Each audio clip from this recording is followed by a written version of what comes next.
Since she started working from home, my wife has desperately needed a bookshelf upgrade. Not only an upgrade in looks, but capacity as well. She really likes that metal and wood look, so I'll be building her a new shelf with 1¼ square tubing and 1/2 plywood. I'm using a speed square to mark all of my cuts since I do not own a chop saw.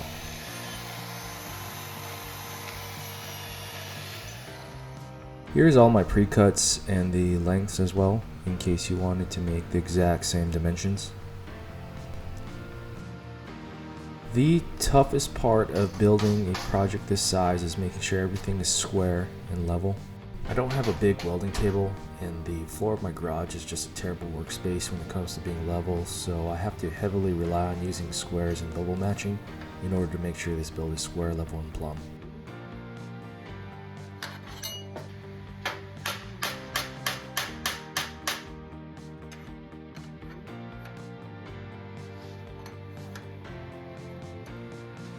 Right now I am tacking the short pieces to the desired spacing for each individual shelf. This portion is the sides of the bookshelf, so I will be building this twice and connecting the two with the long sections of the shelf. I mentioned bubble matching earlier. What I mean by that is I'll put a level on the first long piece, and let's say the bubble is touching one side of the line. I place the level on the other long piece and make sure that it is also touching the same side so they are matching. This will allow me to work on an uneven surface. I laid out where I'm going to weld each shelf, and this spacing is going to be up to you. There is a wider spacing on the lower shelves for larger books, and it gradually gets closer together as you go up towards the top.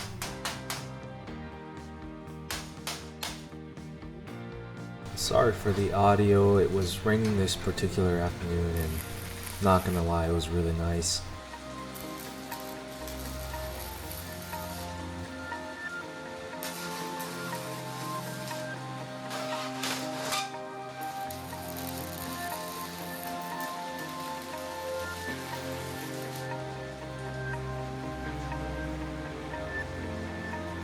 Now I'm taking a flapper wheel to all the inside tacks of the shelf, since I will be welding the crossbars, so to speak, that will connect the two sides. One thing to keep in mind is I am tacking this whole project together first. I will not be welding them out until the whole shelf is built. Tacking everything first minimizes the shelf from pulling and warping, since this will inevitably happen while you weld. Again, the common theme of this project is utilizing the speed square and the magnet squares, as well as the level to make sure the bookshelf doesn't come out all cattywampus.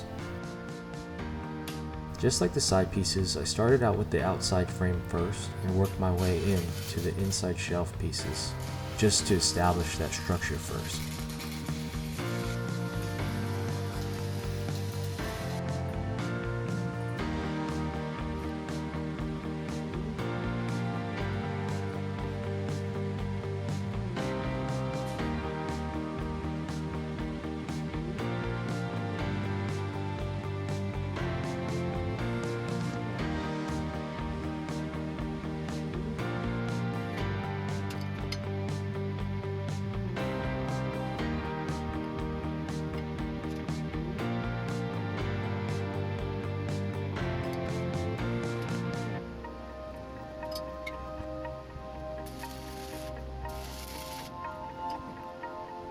If your cuts are accurate and the frame is square, they should be snug to where you have to tap them in with a mallet.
I opted to stand the shelf up to do the opposite side. One, to put it on a smaller footprint so I can find a level spot on my garage floor, but also so I can throw a level on both crossbars. I still could have done this with the shelf laying down like I did the other side, but I decided this was easier since I don't have to hold the level vertically, as well as eliminating having to bubble match since I know I was on a level surface.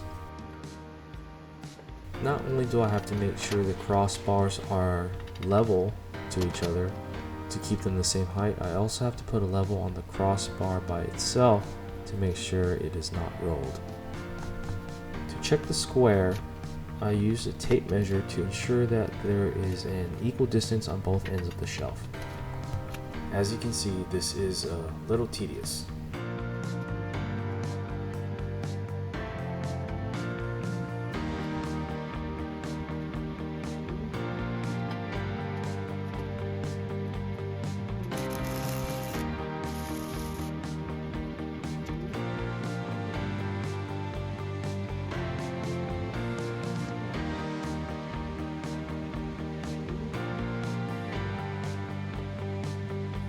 Here I am just finishing all the tacks, and I've decided I was going to make this a little more challenging by making all the welds position welds. This means I'm not going to turn the shelf over to make each weld as comfortable as possible, because why not? It's a fun challenge and I get to widen my skills by welding in tight spots and uncomfortable positions.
This is angle iron, which will be the clips that will be tacked on the inside of the shelf, which will be used to hold the plywood up flush to the top of the square tubing.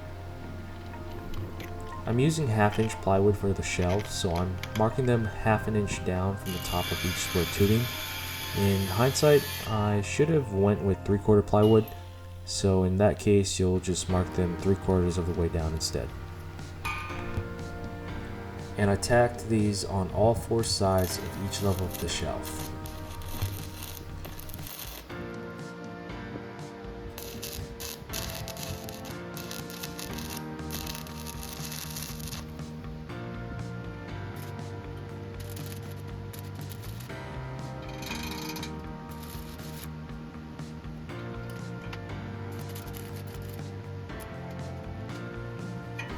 With the shelf having such a tall and narrow base, you are gonna want to have a way to anchor it down, whether it be to the wall or the floor. I'm going with the floor option since I have some drop-in concrete anchors and a hammer drill. I trust these drop-ins a lot more than anchoring into the studs of your wall, and frankly this is just easier for me since I have the tools for it. That is the reason for the holes in all 4 of these corners.